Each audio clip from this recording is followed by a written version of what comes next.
You won't have seen these jubilant scenes on Russian TV. Ukrainians greeting their troops as they march into the liberated city of Kherson have been played worldwide. Or the abandoned husks of Russian military hardware that litter the city's outskirts. You would think abandoning the only regional capital captured since Russia's invasion began would be big news. But Kherson wasn't even touched on in the regular briefing given by Russia's defense ministry. And unlike previous reversals, Russian commentators and officials have been fairly muted, sticking to the line that it's a troop regrouping.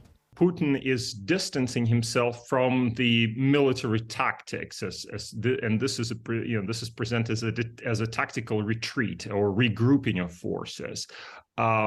He's effectively saying that the generals are making the calls here. They felt that it was necessary to pull back. Well, so be it. And we're not seeing much of a debate or consternation necessarily in Russia that we would expect from them losing such big cities. Moscow announced that Russian forces were withdrawing across the Dnipro River, which divides both the Kherson region and Ukraine as a whole.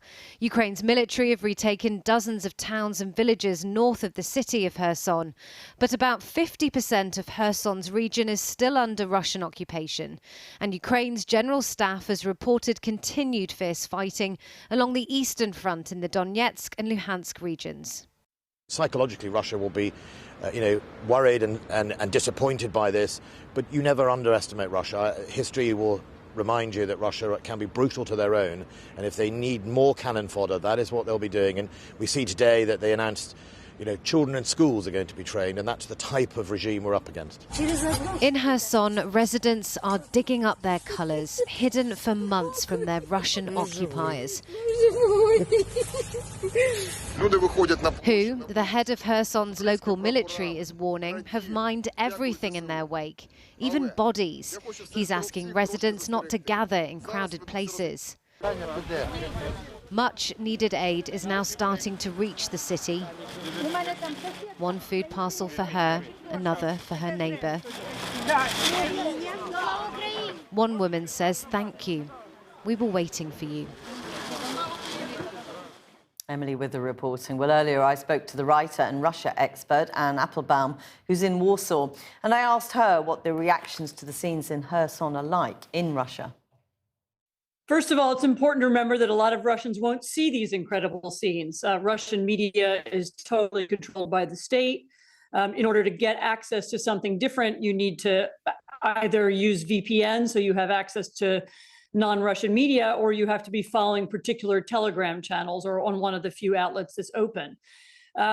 Those who do see them may not believe them. I mean, there's also a long tradition in Russia of seeing things and believing the opposite.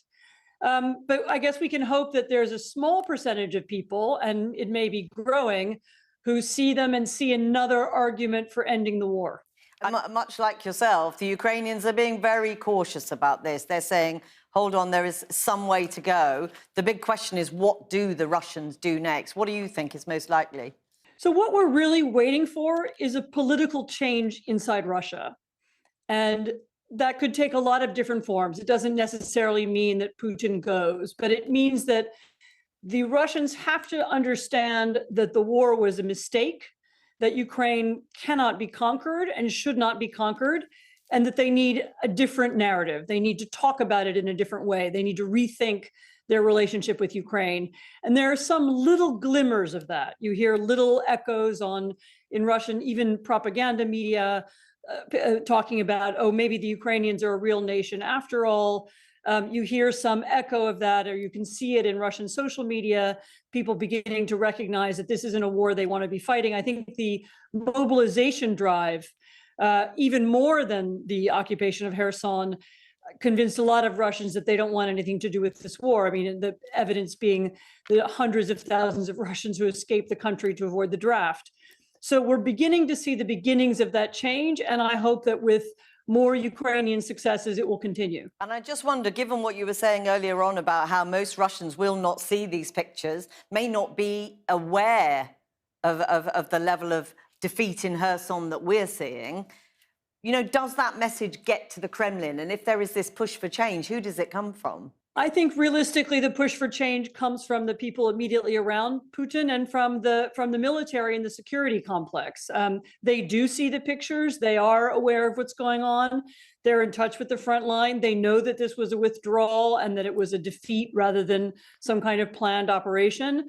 And they know, and you're beginning to hear them speaking out as well. I mean, it's very hard to judge how significant this is, but Alexander Dugin, who's a famous ideologue of Russian nationalism, has for the first time openly criticized Putin. And that's, again, he's not necessarily a terribly significant figure inside Russia, but he might be the beginning of a change, at least in that group of in that part of the elite. The Ukrainians have said they want to push on, they want total victory on their terms.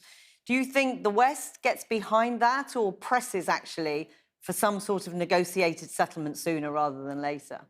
I think right now, the best thing the West can do is show total solidarity with Ukraine. The more solidarity we show, the faster these political changes will take place inside Russia. So right now is not a good moment to negotiate. We aren't at a moment yet where the Russians have conceded that they can't win the war. It's at the moment when they concede that they can't win the war, then we can maybe talk about negotiations. By the way, the Biden administration stressed again yesterday that the Ukrainians have their absolute solid support and that they aren't going to withdraw or force anybody to negotiate anytime soon. And I think that's a very important message to send. Anne Applebaum, thank you very much for talking to us today.